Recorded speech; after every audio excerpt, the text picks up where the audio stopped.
A sexless marriage does something to a woman that has almost nothing to do with sex. It follows her out of the bedroom and into the mirror, into the grocery store, into every photograph she quietly steps out of.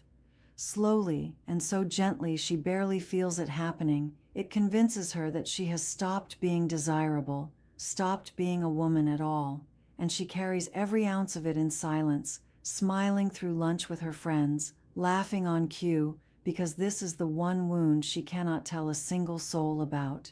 Picture an ordinary Tuesday afternoon. You're at the hardware store of all places, buying a furnace filter, in your old jacket with your hair pulled back, thinking about nothing in particular. And a man, a stranger, holds the door for you on your way out, and he looks at you. Really looks. A half second longer than he needs to, with something warm and admiring in his eyes.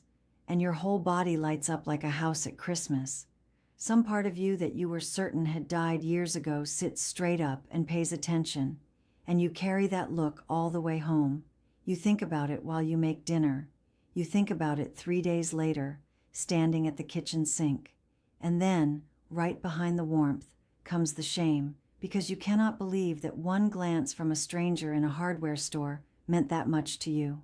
A woman who has everything, a husband, a home, a whole built life, undone by a stranger holding a door. That, right there, is what starvation feels like. And you have been starving so long you forgot it even had a name.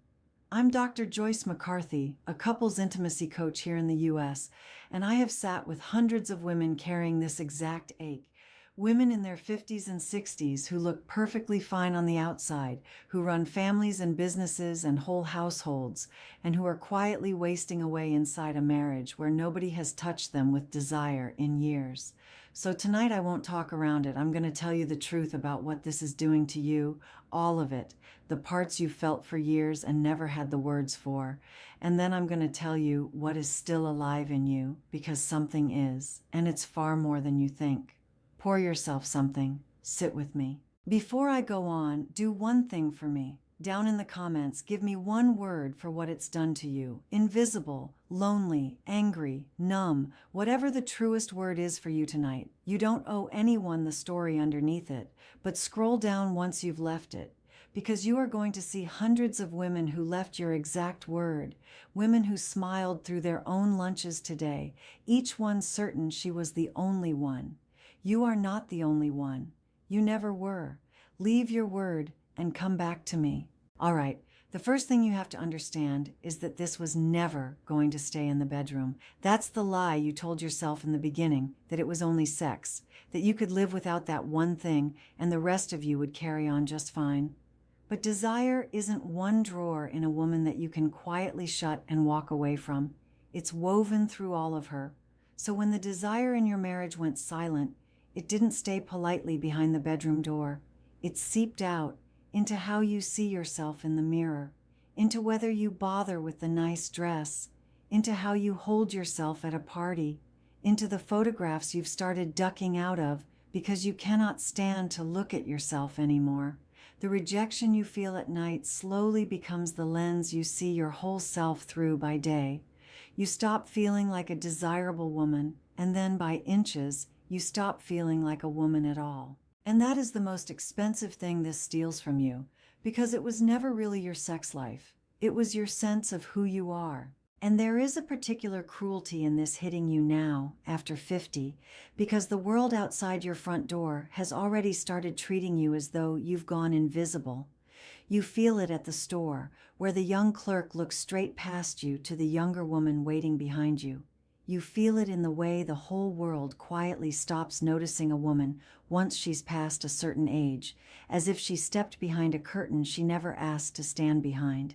And you always assumed, deep down, that home would be the one place that stayed warm, the one place a woman is still seen, still wanted, no matter what the calendar says. So when your own husband stops reaching for you too, it doesn't land as one more rejection. It lands like the last door in the house clicking shut. The world told you that you were invisible, and the one person on earth who was supposed to argue with that, the one who promised to see you forever, went quiet and agreed. That is a double blow. and you have been absorbing both of them at the very same time, alone. And then there's the loneliness, and it's a particular flavor of it that only married women ever taste. Because you are not alone. You have a husband right there, 6 inches away in the same bed, sharing your home, your bank account, your whole life. And somehow that makes it so much worse, because there is no loneliness on this earth as cold as being lonely next to someone. A single woman who feels lonely at least knows why. But to lie awake at night, inches from the man you married, the one man who is supposed to want you most in all the world, and to feel completely unseen, completely untouched, completely alone, that is a loneliness that can hollow a person clean out. You can be surrounded by your own family and still feel like a ghost drifting through your own house. And here is a piece of this that almost never gets explained, so let me say it plainly, because it will help you stop believing you're losing your mind. Your body needs touch the way it needs food and water. This isn't poetry, it's biology. Human skin is wired to be touched, and when a woman goes months, then years, without being held, without a hand on her face, without being reached for in the dark, her body registers it as a genuine deprivation. The ache you feel is real, and it is physical, and not only emotional. There's even a name for it, skin hunger. And a starving woman will find herself doing things she never imagined, lighting up at a stranger's glance in a hardware store, crying at a sad movie far harder than the movie earned, holding her grandchildren a beat too long because her body is desperate for the touch it isn't getting where it is supposed to get it. You are not being dramatic. You are being deprived. And there's what slowly happens to your own body through all of this, the part women almost never say to one another. When you go long enough without being wanted, your body starts to close up shop. You stop feeling sensual in your own skin. You start undressing in the dark or in the closet so you won't have to meet your own reflection. You stop touching yourself. You stop thinking of yourself as a sexual person at all, because what is the point of tending a fire that nobody is coming to sit beside? And the longer that part of you stays shuttered and cold, the more foreign it begins to feel, until one ordinary day you realize you cannot even remember what it was to feel that low hum of aliveness move through your own body. It didn't only go quiet between the two of you, it went quiet inside you, and that is a loss a woman grieves completely on her own, without a word to anyone. And what does a woman do with all of that? She turns it on herself. This is nearly the cruelest part of the whole thing. Instead of seeing the situation clearly, she stands at the mirror and she interrogates the woman looking back at her. Is it the weight? Is it the wrinkles, the gray, the way my neck looks now? Did I let myself go? Should I have tried harder? She becomes a detective working a case against her own body, charging it with the crime of no longer being wanted. And here's the heartbreak buried in it. I have worked with women who lost the weight, who fixed the hair, who bought the new clothes, who did every single thing right, and who still lay down each night in a cold bed beside a man who would not reach for them and who still blame themselves. Because the problem was never her body, but a sexless marriage will convince a good woman that it was, and she will carry that false verdict around like a stone in her chest for years. And underneath all of it, there is grief. Real, deep grief that no one ever gave you permission to name, because how do you mourn something while it's still technically right there? You are grieving a living loss. You are grieving the sensual, alive, desired woman you used to be, the one who felt beautiful, the one who turned heads, the one who knew without a flicker of doubt that she was wanted. She didn't die, but she got buried alive inside a marriage that stopped reaching for her, and you miss her the way you'd miss a dear friend in the ground. You catch a glimpse of her in an old photograph, or a certain song comes on the radio, and the grief rises up and surprises you all over again with how sharp it still is. That woman is still in there, but you have been mourning her as though she's already gone. And then the grief, if it sits long enough, curdles into something harder. Resentment. You start to feel angry. Angry at him for all the years of feeling unwanted. Angry at the rejection. Angry at having to be the one who smiles and pretends everything is perfectly fine. And then, because you are a good woman who loves her husband, you feel guilty for the anger, so you swallow it back down. And the swallowed anger turns into a low gray flatness that trails you from room to room. Some women call it depression, and sometimes that's truly what it is. But just as often it's years of righteous anger with nowhere on earth to go, pressed down so hard and for so long that it stopped looking like anger at all and started looking like a woman who has simply gone quiet and tired and dim. And if any of this is landing on you, if you're sitting there with your hand on your chest because somebody is finally putting it into honest words, do me a kindness and tap subscribe. Here's my honest reason. There is almost nowhere a woman your age can go to hear this named plainly, without shame, without being told to just be grateful for her nice life, by someone who actually understands what this particular silence does to a woman's soul. This little corner is that place. When you subscribe, you are telling yourself that you are done suffering this alone in the dark, that you are going to understand what's happening to you and finally do something about it. So tap it, and I'll be right here every week, squarely on your side, telling you the truth. You deserve at least one place that does. Now, here is a layer of this that makes it so much heavier than it ever needed to be. You can't tell anyone. Think about that for a moment. Almost every other pain in a woman's life she can carry to her friends. A frightening diagnosis, a wayward child, a money worry, a fight with her sister. She can pick up the phone and be held by the people who love her. But this one she carries entirely alone. Because to speak it feels like a betrayal of her husband, like she's exposing him, shaming him, airing the most private thing two people have, and because she's quietly afraid her friends will look at her like she's pathetic or needy, or like a woman her age has no business still thinking about such things. So she says nothing. She sits at the lunch table laughing at the right moments, and inside there is a scream that no one can hear. The isolation isn't only from her husband, it's from everyone she knows, and a pain you cannot speak is a pain that grows and grows in the dark. And I have to talk to you honestly about something else, because you need to hear it from a woman who will not judge you for it.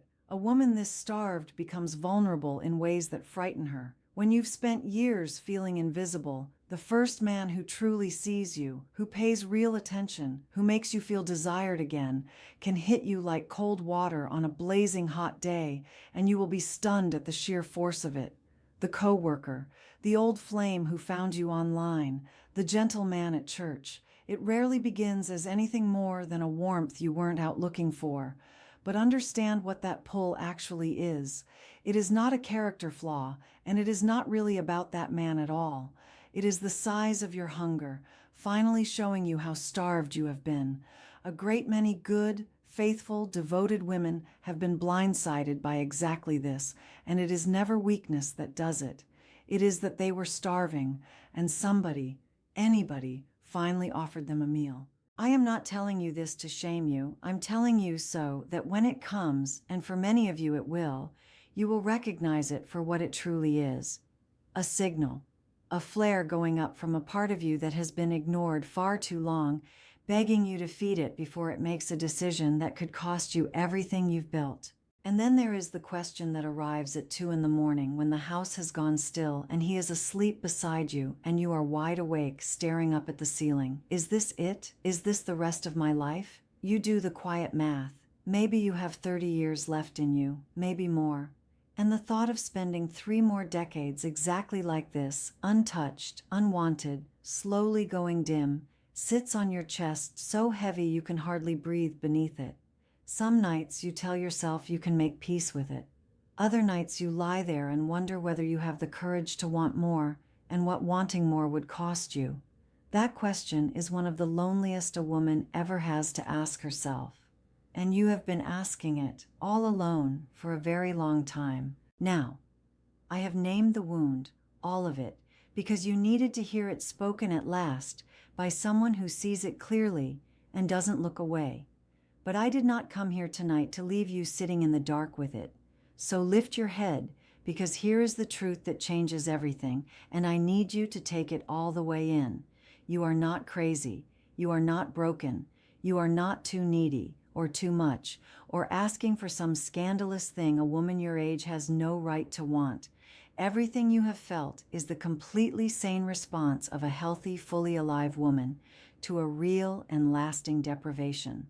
A woman who felt nothing at all after years of this would be the one with the actual problem. Your ache is proof that you are still alive in there. It is not a defect to be fixed. It is a heartbeat. And that lie this marriage told you, the one that whispers you've become undesirable, that you've simply aged out of being wanted, that your changing body is the reason for all of it. Hear me clearly, because this is important. It is a lie.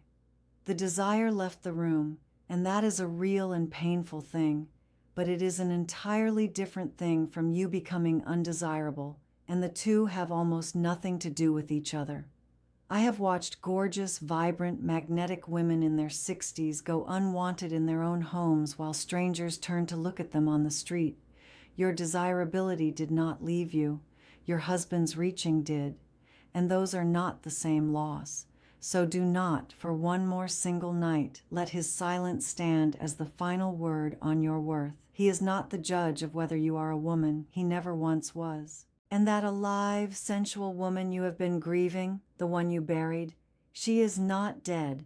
That lightning bolt you felt at the hardware store told you everything you need to know. She is right there, just beneath the surface, waiting. Desire that has gone quiet for years isn't gone. It's dormant. It pulled back and went down into the roots to protect itself, the way a plant pulls all of its life down underground through a long, hard winter. But the roots are alive, and the right warmth, the right safety, the right spring can bring the whole of it back up into bloom. You have not missed your one chance to feel like a woman again. That chance is still sitting right there, and it is still yours. So here is what I want you to begin, starting tonight. The very first thing, before anything at all to do with him, is to take back your own sense of yourself as a woman and to quit handing it over to a man who went quiet. You have given him the power to decide whether you are desirable, and he has been answering with silence, and you have been accepting that silence as the verdict. Take the power back. Start treating yourself like a woman who is worth desiring, because you are one, right now, today, at whatever age you are. Buy the dress. Wear the beautiful thing under your clothes that only you know is there. Move through your ordinary day like a woman who knows full well that she's alive. Do it for you, not for him, because the spark begins to come back to life the moment you start tending it yourself, instead of waiting around for him to remember it was ever there. And then when you are ready, you have to say the true thing to your husband, once, plainly, with your whole heart and not one drop of accusation in it. I don't mean, "you never touch me," which is a charge that will only send him scrambling to defend himself, but something like, "I feel invisible, and I miss being wanted by you, and I am lonely lying next to the man I love." That isn't an attack. That is a window. And a great many men have no earthly idea that their wife is quietly dying of this because she has become so very good at hiding it, and the honest words can crack something open that all those years of silence never could. And here is the last thing, and it's the hardest, and I'm saying it because I respect you far too much to leave it out. If you open that window and you tend your own spark and you give the whole thing real time and real honesty, and he still will not turn toward you, will not see a doctor, will not try, will not so much as talk about it, then you are allowed to sit with a very grown-up question. You are allowed to ask yourself what you want the rest of your one and only life to actually feel like. You are not required to vanish quietly into 30 more years of being a ghost in your own home. Maybe the answer is counseling. Maybe it's a much harder conversation. I cannot tell you which. But I can tell you, with everything in me, that you are a whole human being with a right to be touched and wanted and alive, and that right does not expire at 50 or 60 or ever. You get a real say in your own life. You always did. I think often of a woman I worked with from Boise, Idaho, 57 years old, who came to me a shell of herself. 8 years without her husband reaching for her, and she had shrunk down to almost nothing. Dressing in beige, ducking every camera, fully convinced she was finished as a woman. And we didn't start with him, we started with her. She bought one red dress. She started walking every morning with her chin lifted. She got honest with one trusted friend, and discovered, to her complete shock, that her friend had been quietly living the very same secret. She dug up a piece of herself she'd buried a decade before, and only then, standing back in her own power again, did she sit her husband down and tell him the plain truth. And here's the thing, he cried. He had assumed she'd stopped caring years ago, had read her quietness as coldness, and had retreated deep into his own shame about his body. They had a long road after that, and more than a few doctor's visits, and it was not all fixed in a single night. But she told me the thing that truly saved her wasn't even him coming back around. It was that she came back to herself first, because the moment she did, she knew, deep down, that she was going to be all right either way. So hear me, before you go back to that quiet bed tonight. What this marriage has done to you is real, and it is heavy, and you have carried it bravely and alone for far too long. But it has not managed to do the one thing it tried hardest to do. It has not made you any less of a woman.